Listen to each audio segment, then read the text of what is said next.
Since there are only 4 total basketball players in the 1933 Goudey Sport Kings gum set, I figured we could stay with that set for another video here. As we've been saying, this pre-war set featured 18 different sports. In my first video from this set, the Nat Holman card, I named all of the sports just beginning with the letter B: baseball, basketball, billiards, boxing.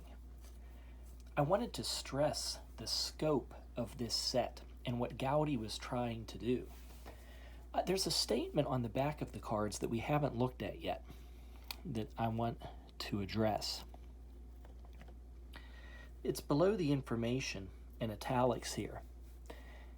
It says, "This is one of a series of noted athletes and sportsmen. The complete series includes all the leaders in every branch of sport."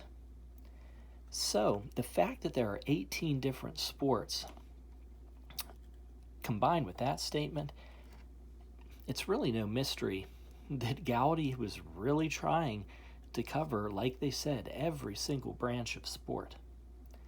Very important set, very large in scope. We also discussed that even though the set is often referred to as a 1933 set, it was printed in 2 series, 1933 and 1934. Moving on to this card, the number 32, Joe Lapchik, we're now in the 2nd series. So there are some things to talk about entering Series 2. In earlier videos we discussed, it's easy to tell which series you're in because of the copyright. See on the front of the card? It clearly says 1934. But don't confuse yourself that it is part of that same set. Also on the back, in that corner, there's 1934 as well. So you know you're in Series 2. Definitely want to apologize for the condition of this card. Sure has some character. Honestly, I just feel lucky I have this card at all. I wasn't too worried about condition. It's an expensive card. I just wanted to find one, no matter what the condition was. Let's talk about some other differences between Series 1 and Series 2. Look at the name.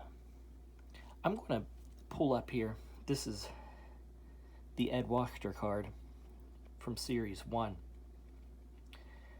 The name on the Joe Lapchik card is clearly larger than Ed Wachter over there. That's one difference. And look at the Sport Kings gum banner. There is a difference in that font between Series 1 and Series 2. We need to flip the card over to look at another difference between the 2 series.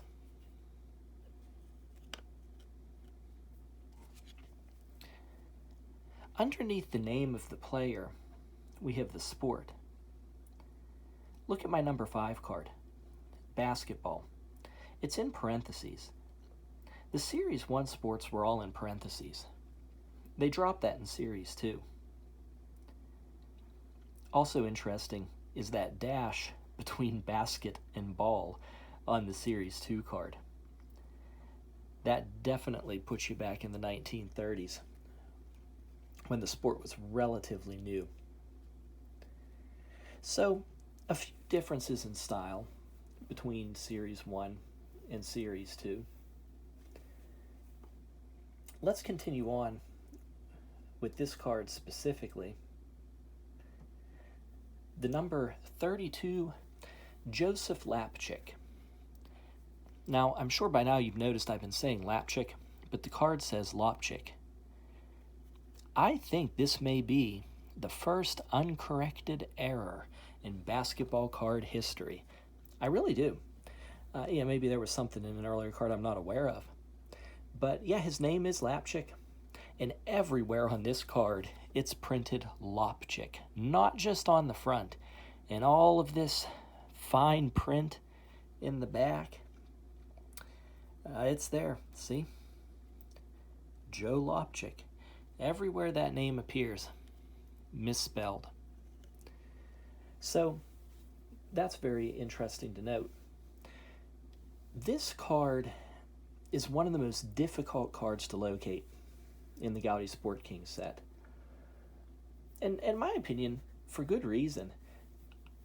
I think the quirks are very historical.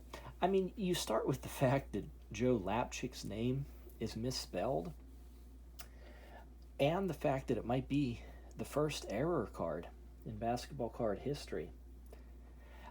Then, all of that, I call it the fine print. They really gave you an overload of information. It's terrible grammatically, and I just think it adds a human element to the card. Look at this last sentence. The next year, to even the league strength, Lopchik went to Cleveland. Which team won title for 2 successive years? I mean, I get what you're trying to say, but fix it, So I think all the grammatical errors are neat. And then, I had mentioned it earlier. I keep flipping this card over. But this hyphen in the word basketball, I just think that's really cool.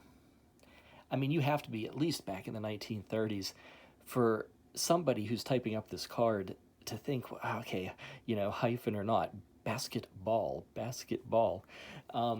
They give a little opening statement here with the dash. Basketball was originated at Springfield College in 1891. So really just some neat historical features on this card. The other thing, just like the Nat Holman card we looked at, and the Eddie Burke card that's in this set, I think it's so cool to see a Celtics uniform on a player that has nothing to do with the Boston Celtics. These uniforms were, of course, a team called the Original Celtics.